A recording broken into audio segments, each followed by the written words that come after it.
If you walk into any PetSmart in America, you're going to see these bearded dragon starter kits. They look like the best way to start a journey with your new lizard, and they come in at a very reasonable price overall. But what if I told you this is one of the worst things you can start with, because this whole setup is terrible for your bearded dragon? Now, looking at it, you probably think it's the decor that's terrible, or it's the lack of decor. Maybe it's the carpet. Well, the carpet is one, but it's actually the screen of the enclosure. Surprised, right? Let me explain. So in order to raise a healthy bearded dragon, you need to replicate the sun. In captivity, we replicate the sun with heat lamps and UVB bulbs. UVB is essential because it's what helps dragons make D3. That then allows them to absorb calcium and not get metabolic bone disease. Now, if you've already bought this tank or have looked at it, you see that it does include UVB and heat. Well, guess what? It's absolutely useless because that UVB bulb gets entirely blocked out by the screen top. This is an example of some good readings with my solar meter showing some great UVB. And this is what you get with the Thrive Starter Kit with the UVB that's included on top of the screen. So your bearded dragon is receiving nothing. Now, I know you probably saw on the meter thing that it's actually reading some numbers. Yes, some UVB gets through. However, bearded dragons do not start making D3 or can even absorb D3 until you start seeing 3.0 readings on this little device. Which means if you were to dump mounds of calcium with D3 into your dragon's mouth, they wouldn't absorb any of it if you're using this UVB with this screen that it gives you in the starter kit. UVB is essential to a dragon's health, and this starter kit eliminates UVB almost entirely. But say you've already bought the Thrive starter kit and you want to know what to do. Don't worry, I'm going to show you how to fix all of this. So starting off, we know the top screen sucks, so we're going to go ahead and get rid of that first. What is redeemable in this kit is the food and water bowl. You can go ahead and set this aside. We'll use this later.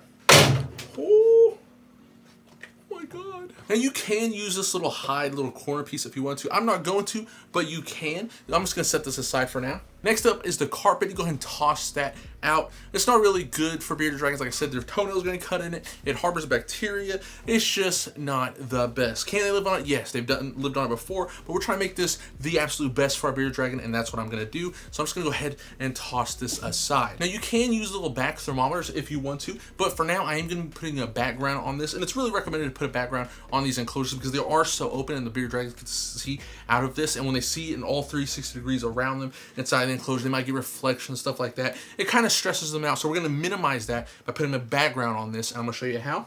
But to remove these, it's pretty simple. I usually turn them sideways like that, comes right off. This doesn't come off so well, the little white sticky part. Now, if you notice, there's these little white parts, little sticky stuff on the glass right here. You can get this off with a razor blade. I got this one, it's a Hyper Tough. I got it from Walmart. It's for scraping. It's a little scraper. And so you could use this, be very careful. It is sharp, and just go ahead and scoop that off like so, and it will come off. It's an easy way to get the sticky stuff off. Very easy, so that way it's not a mess. Bam. If you have trouble getting it off, very simple method to get it off. So for a background, I'm gonna go ahead and use this little background right here. I got this from PetSmart. It is a 3D background. It's actually foam. It is $35. If you don't want to use this, you don't have to. What you could do is you could go to Walmart, get a poster board. It's like $1, and then just tape it to the back of this. And I do recommend taping it inside of the tank. It's not gonna catch on fire. I've done it in many tanks, but you could tape it on the inside of this, because if you tape it on the outside, sometimes it creates a mirror effect, and that's even worse. You don't want that. So if you tape it on the outside, it could create a mirror. I do recommend taping it on the inside, but we're gonna go ahead and use this one right here. And all this does is it fits like this, and it says fits Thrive tanks. And if we look at it, indeed it does. Now I have tested these little foam pieces with some like Exoterra tanks, some Zoom Ed 40-gallon tanks. It does not fit those, unfortunately, but for this one, it does. And it is a little loose. It has these little foam things you can install on the bottom, and then it'll like kind of like push it, make it snuggly, or snug. That's what it says, fits snugly. So I just said snugly by accident. Didn't sound too great. However, this is what I do. I get some command strips, and I just place them on the back of this stuff, and I push it into place. Bam, it stays right on there. And one thing you're gonna notice is bearded dragons do like to climb, and they will climb on this. They're just gonna run across it, do all kinds of things. You might actually find your bearded dragon hanging off of this. That's because they love to climb. That's why this 3D background, I chose this for that reason. You can also DIY a background if you want to. I'll have more videos on that in the future. Like and subscribe and you'll see those. But next up is substrate. So for substrate for your bearded dragon, the one thing you want to stay away from is ground walnut shells, because it's just not natural. Stay away from cocoa fiber, and stay away from calcium sand. Calcium sand is the same thing as as the calcium we give our bearded dragons. The only problem with it is bearded dragons, if they lick it, they know, hey, this is calcium. And if your bearded dragon is low on some calcium and you don't have adequate UVB, he's gonna start licking it and eating it and ingesting it and be like, I need calcium. And then the UVB is not gonna allow him to obviously absorb it like we talked about. He then will end up eating a ton of calcium sand to try to make that. When he does that, he's gonna get dehydrated.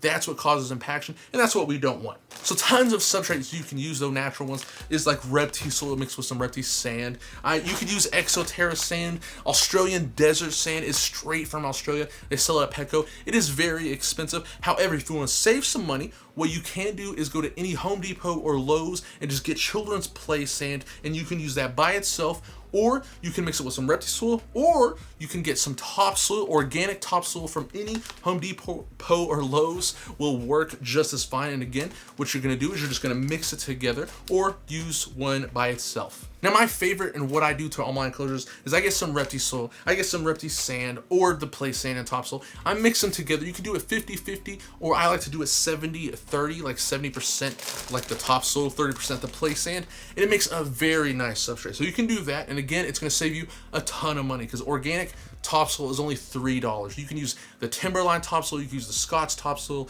It's like $3 for 40 pounds of it. That's right, it's a lot. So like the reason I'm showing you Repti soil is because if you don't want to have 100 pounds of substrate for a 40-gallon tank, you can go ahead and use 3 bags of this and 1 bag of Repti sand, because $5 of children's play sand is 5 of these. It's 50 pounds and it's only $5. It's gonna save you money, but if you don't have room for extra substrate to set aside, go ahead and get this right here and this will work just fine.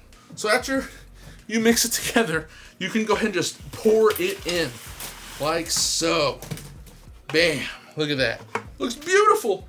Dirt, it's so beautiful. So after you put this in here, the number one question I get after people do this is, why is the humidity so high? Is it okay for my bearded dragon that the humidity is so high? And if you see on these little things right here, it's like, oh, you want your humidity to stay in this range right there. And that's a great range to stay in for your bearded dragon. However, it's not gonna hurt your bearded dragon is if this just flies to the roof. It's like 80% humidity inside of the tank. And it's because the heat lamp is on and the water that's in here is evaporating because of the heat. So over a period of like a week, the humidity is gonna gradually go down because it's gonna have great ventilation because of the new screen we put on here. And because all the heat is just gonna be sucking the water right out of the tank. So we got the substrate in. Next up is climbing opportunities. And right here, I have some tree branches, and guess where I got them? Outside. That's right, I got these outside in my backyard. These are some oak tree limbs. You can actually go get free tree limbs outside and you don't have to worry. A lot of people freak out and they're like, I can't use stuff from outside, you know, it's gonna have parasites on it, it's gonna have all this stuff. Your bearded dragon is more likely to get parasites from a pet store because of all the animals in that pet store and how close in proximity they are. If you go outside, there's usually nothing on the tree limbs because it's on a tree. And that's what I do. I just go to a tree limb I find, I cut it off the tree, it's gonna grow back, and you're totally good. You can even go to like rivers and beaches and find driftwood and get it there as well. Now, you can wash this off or soak it in a hot bathtub. Like I'm talking about just only hot water. And if anything's on here, it's gonna be coming off very soon. Do it for a couple hours. Totally fine. Now, there are some tree limbs you want to stay away from. I always say if it looks like a Christmas tree, like, you know, a cedar tree, a pine tree, stay away from those. Everything else is pretty good. Now, if you live in a state where they have like a poisonous tree and I don't know about it, look into those, but most trees are perfectly okay for your bearded dragon. This is an oak tree. Tons of people use all kinds of stuff, maple trees, all of that sort of thing. And we're just gonna go ahead and throw this in here. And this is a giant branch. I didn't realize how big that was. It barely fits in the tank. Darn, that's an amazing piece as well. So I'm gonna put this one over here if I can now. And I like to push them down, make sure they're in there real good, you know, that they're not gonna fall down. And right there, we have climbing opportunities. Your bearded dragon is gonna be able to climb all over this, all over the tank, and he's gonna be able to use the height of the tank. And trust me, bearded dragons love to climb. And not only that, it brings your basking spot closer, and the wood's gonna absorb a lot of heat a lot easier from your heat lamp. So it's easier to get basking temps appropriate, and he gets access up to the higher UVB. So we got this. Let's go ahead and add some rocks. Now I will say, if you live in an urban area like New York City or someplace that you just can't go outside and get some tree limbs, you can go to a pet store and just buy wood. It is more expensive, but if you have to do it, you have to do it. So next up is some rocks, and guess where I got this rock from?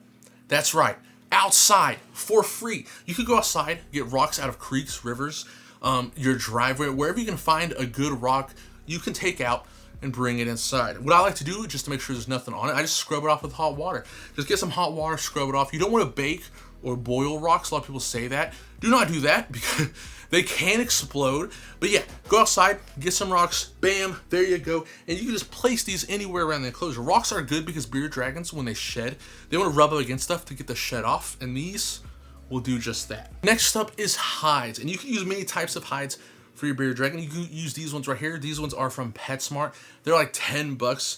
You can get 2 of them for 20, or you could also go online and get some small hides from Pangea Reptile. Not sponsored, I just love cork bark.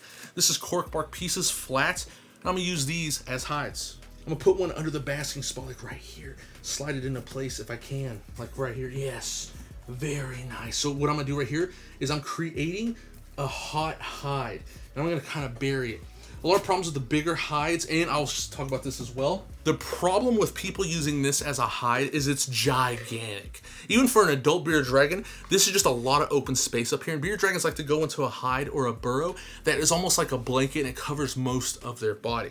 With this being so open, it doesn't feel as secure for a bearded dragon. That's why you want a very tight spot. And if you use one of these ones from PetSmart, cram it into the dirt so that way they can really dig in there and the roof of the hide is touching their back. That's what most lizards love, including bearded dragons. But make sure to leave some room to where they can actually go in as well. Look at that. That looks real good. You can go into this one, go into that one. You have 2 hides, one on the cool side, one on the hot side with branches. We have rocks. And what you could do next is you could put some decor in here. You could put some fake plants. You could even put some real plants. That's why I love the Repti Soil one. You can actually use real plants inside of this. If you want to grow real plants, all you need is a daylight LED bulb. Could be from Walmart, could be from anywhere. You could go to PetSmart, get an Arcadia Jungle Dawn, and it will grow your plants in here. Just make sure they're, you know, not completely dry. I'll have a whole video I'm gonna make soon on plants that you can use for your bearded dragon, because the thing is, bearded dragons do eat plants, and you want to make sure that the plants are safe for your bearded dragon. However, if you want to use fake plants like this right here, you totally can.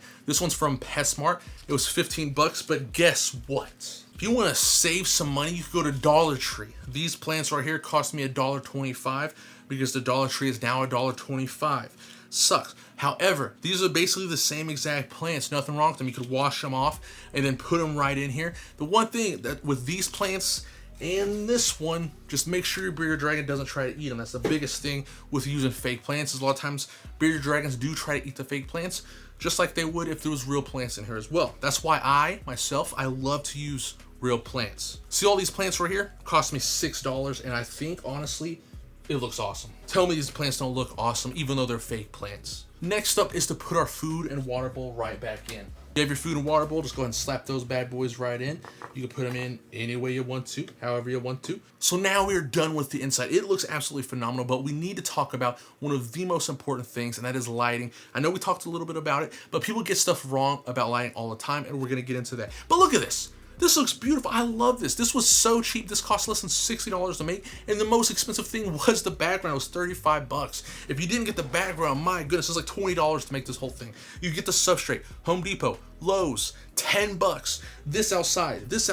All of this was pretty much free. The tree limbs, the rocks, the cork bark was $7 on PangeaReptile.com. But to me, it was worth it. It looks amazing. This fake plant's $1 a piece, $1.25. Dang it, Dollar Tree. Anyways, like I said, super cheap. You could also go to like Michael's, Hobby Lobby, and get these same exact plants. They're the exact same plants as this right here. People get confused, like, oh, this is reptile safe. It's the same thing. I'm guarantee you. Your reptile eats this, it's not going to be a good time. Your reptile eats that, same exact thing's going to happen. They are the exact same thing. They're just plastic plants. This is upcharged to you because it is reptile. There's no difference between this and this. They're the exact same thing. It's cheap plastic fake plant. So let's get into it. Like I said, we are going to replace the top screen with the other Thrive screen. And why is this screen better than the other one? You're probably wondering, like, it's the same company. Why is it better? And that's because there is no plastic bar around the sides, and the holes are much bigger. These holes in top of the screen are much larger, which allows for the light to go through the screen. The ones on the old Thrive one, like this one right here, are super tiny. I don't even know if you could put a toothpick through these. You could put almost a pencil through this right here. Not a whole pencil, but like the top of a pencil, if you sharpen it, you could put it through here. You could barely put a toothpick through this. That's why it is so much better, this one right here. And I don't know why they made this one so thick, and it's like really thick as well, like thick metal. This one's a lot thinner, so I don't know. But let's get back to the lighting. You can go ahead and use the Thrive lamps that it come with and the heat bulb. They work perfectly fine. A heat bulb is a heat bulb. And remember, you always want your heat like kind of facing on the basking spot. This one's a little high. I might actually put it a little bit farther over here because you don't want it too close to the heat lamp. It's going to get too hot. It's going to be way too hot for your bearded dragon. So I kind of put it over the rock. So that way the rock is a basking spot and parts of the tree is a basking spot as well. You can't really see it, but I'm going to have a different camera angle. And you're going to see where I put it to where it's not so close to this taller tree limb right here. It's more over here. But what I'm going to do is I'm going to put the UVB really close to this, as close as we can, because you want your UVB and your heat lamp right next to each other. That's where everyone makes the biggest mistake. So this right here is the biggest mistake I see. People would put their UVB on this side and their heat on this side. You do not want that. You want your UVB and your heat side by side, as close as you can get. Even on the display of this, they tell you, hey, put your UVB over here, your heat over here. No, do not do that. When your bearded dragon basks, he wants both of those. So you want those as close as possible. So I usually will put it like this. You could put it like this, but you usually want your heat lamp in the center of this as close as you can. You want it almost like this right here where it's perfect, but with a small tank. That's why you want a larger tank. Remember, this is a starter tank. You are going to have to upgrade for your bearded dragon to a 4x2x2, but like I said, I'm helping you out. If you have this right now, we're going to make it work until you can upgrade. Anyways, this is how you do it. You can also do it like I said, for this one I would kind of curve it so that way it kind of seems like it's coming at the basking spot, and this is how I would do it. You will have this one. You don't have to use this one at all. This T5 is what you want to use. Now this does still put out pretty good UVB, but it's just not as strong as this one right here, and you want the strength of the T5 just because it's so much stronger. It goes over a wider area. It's way better than this right here. So what you can do though is if you had some plants in here, you can just go ahead and take this UVB out, put a regular daylight LED bulb in this, put it on this side right here, or even close as you can to right here, and brighten up the tank. It's gonna look phenomenal. So let's get hook it up, and I'm gonna show you the end result with the lights on. This is the end result of the PetSmart tank. And honestly, this is how all starter kits should really be. This is an example of a true starter kit. All you need to do after this is just feed your dragon. I hope you enjoyed, and if you did, like and subscribe, and I'll see you next time.